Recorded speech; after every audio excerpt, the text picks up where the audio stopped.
Today's Neville Goddard conversation is based on a comment that I saw the other day on how to deal with the world as it is rearranging to reflect your vision.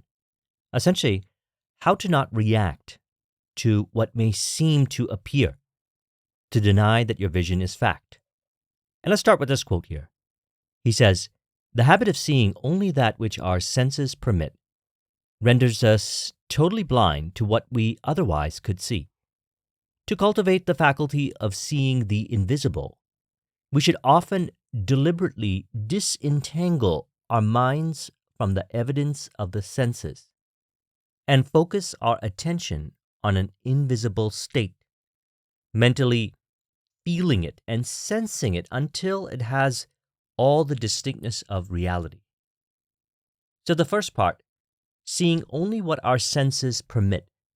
The five senses are of this world, and although we can experience the senses in imagination, we are taught to not believe everything the five senses in this world seem to suggest. And if you'd like to really go deep, the senses suggest nothing.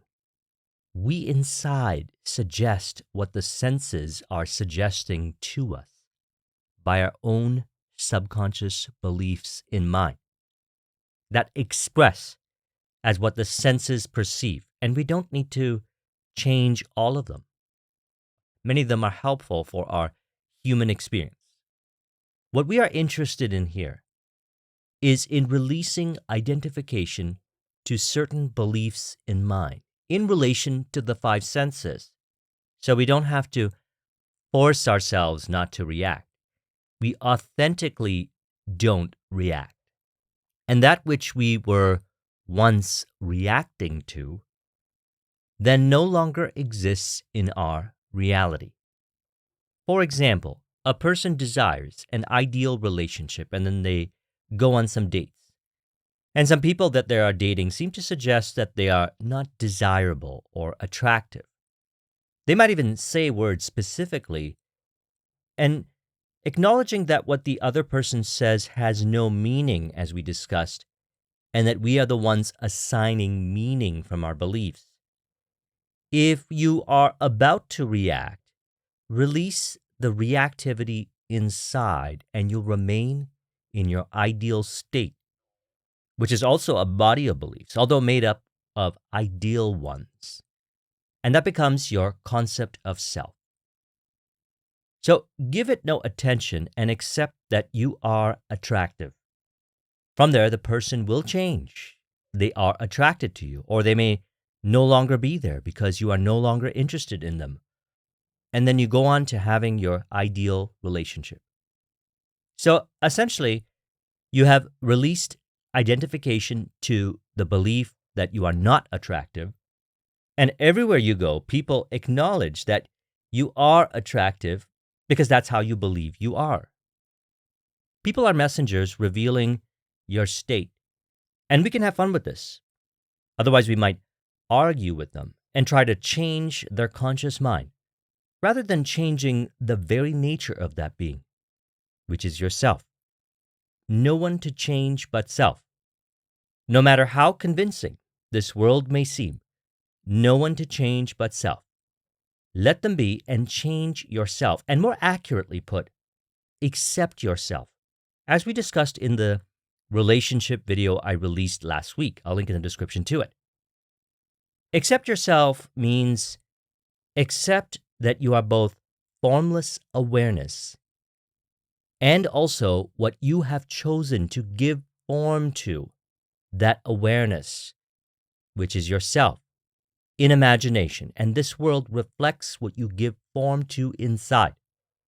If you don't like how they are, reimagine how you relate to them, and that's how they show up.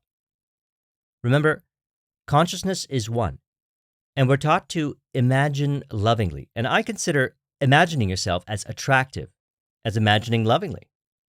And so we do whatever imaginal act that implies, and your mind reflects it as the outer aspects of life. So we don't have to ignore everything in the five senses. We only acknowledge that our vision is fact. And if anything shows up that seems to deny it, We let the world be, no argument, no hassle, reimagine how you'd like it to be, and it happens. Now let's discuss the second part here. He says to cultivate the faculty of seeing the invisible, we should often deliberately disentangle our minds from the evidence of the senses and focus our attention on an invisible state, mentally feeling it and sensing it until it has all the distinctness of reality. So this is what we're doing. In the moment of reactivity, deliberately disentangling our minds from the evidence of the senses back into formless awareness, and from there, reimagine ourselves into an invisible state. For example, I may say to myself, that's not the way it is, the way it seems to appear. It is the way that I say it is in imagination. And then I say to myself how it is and enter into that state. What you may also find helpful is to note the reactivity down and revise it later on, or turn them into autosuggestions like, I acknowledge that I am attractive and everyone shows up to reflect how I experience myself to be, or something like that. He says, earnest, concentrated thought, focused in a particular direction, shuts out other sensations and causes them to disappear. So that's it. Acknowledge you are pure awareness, and awareness gives form to outer reality through imagination. You imagine people into your life, so imagine lovingly. And consider this all a fun practice. The conscious use of the two spiritual gifts bestowed upon humanity, mind and speech, given to you to create the life you desire. And thus, reality works the way you say it does. If something shows up and you don't like it, if it is unlovely, you don't have to accept it. You are the only suggester and suggestee inside, and this world is made up of opinions. The fact is, your vision. And so I don't encourage letting opinions tell you what to imagine. Otherwise, you could end up being a puppet to those opinions. If they resonate, fine. If they don't, let them be. This then becomes natural for you, as it has with me. And nothing will seem to deny how you want it to be, because it actually doesn't, and never did. It may only seem to appear that way by our own beliefs. The world moves by how you imagine it to move. He says, feed the mind with premises, that is, assertions presumed to be true, because assumptions, though unreal to the senses, 5 senses, if persisted in until they have the feeling of reality, will harden into facts. To an assumption, all means which promote its realization are good. It influences the behavior of all by inspiring in all the movements, the actions, and the words which tend towards its fulfillment. So again, thinking from the vision is reality. So let's relate this over to a personal experience. I remember being in a state where everything was flowing naturally. For this, I mean relatability with others. Everywhere I went, I was resonating ideally and harmoniously with everyone. And then all of a sudden, someone said something, and my flow was gone. And it was very clear upon observation that I'm not thinking from the end. And I ended up in a different state. And notice that others are not relating to me the way I was when I was in my flow. And what I noticed in this situation, I was thinking judgmental towards them or myself. Maybe I was thinking thoughts of what to say to them to get their approval, or maybe I was putting them on a pedestal.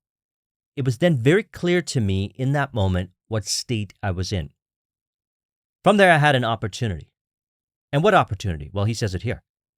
The ancient teachers warned us not to judge from appearances because, said they, the truth need not conform to the external reality to which it relates.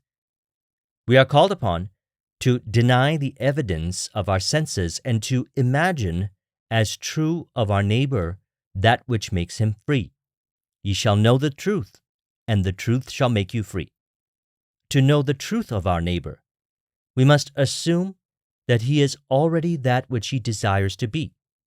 Any concept we hold of another that is short of his fulfilled desire will not make him free and therefore cannot be truth.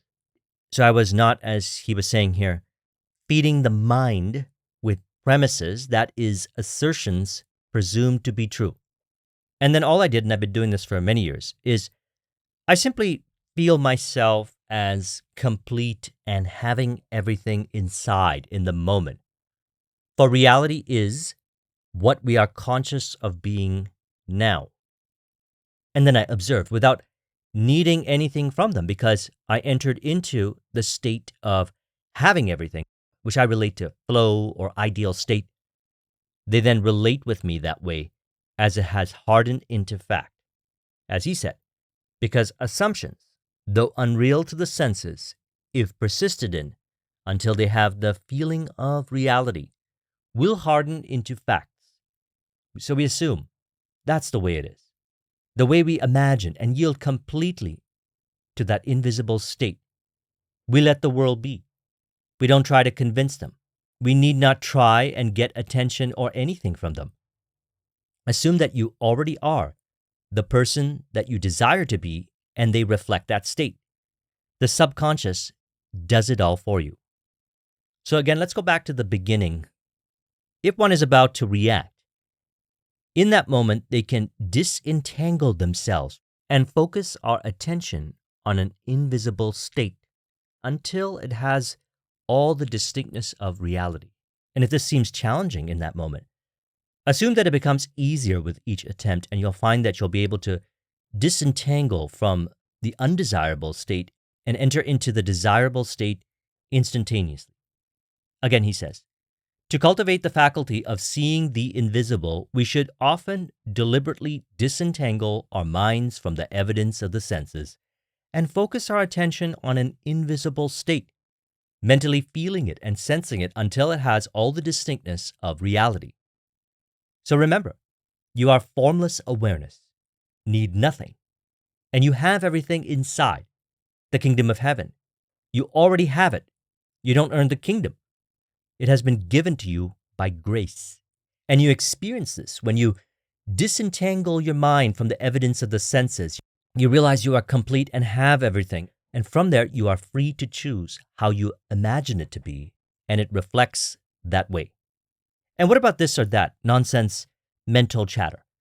Rise above it and see it for how it truly is, which is how you desire it to be. The desire and vision are one, and it's yours. No strings attached. Accept yourself. You are ideal now. So enjoy this practice and see it as fun and joyful rather than difficult or stressful.